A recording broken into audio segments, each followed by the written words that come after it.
আমার এক বন্ধু যার কাছে অনেক টাকা পয়সা, সে আমায় আজ একটা প্রশ্ন করেছে। মহানুভবতা কিসে? দেওয়ায় না নেওয়ায়? প্রয়োজনীয় কোনটা, হার নাকি জিত?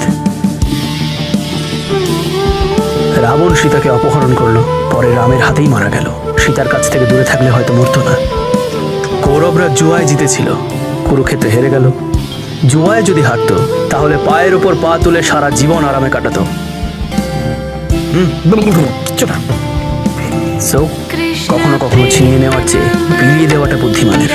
সাময়িক জিতের চেয়ে। আমার এক বন্ধু যার কাছে অনেক টাকা পয়সা, সে আমায় আজ একটা প্রশ্ন করেছে। মহানুভবতা কিসে? দেওয়ায় না নেওয়ায়? প্রয়োজনীয় কোনটা, হার নাকি জিত? রাবণ সীতাকে অপহরণ করলো, পরে রামের হাতেই মারা গেল। সীতার কাছ থেকে দূরে থাকলে হয়তো মরতো না। কৌরবরা জুয়ায় জিতেছিল, কুরুক্ষেত্রে হেরে গেল। জুয়ায় যদি হারতো তাহলে পায়ের উপর পা তুলে সারা জীবন আরামে কাটাতো। সো কখনো কখনো ছিনিয়ে নেওয়ার চেয়ে বিলিয়ে দেওয়াটা বুদ্ধিমানের। সাময়িক জিতের চেয়ে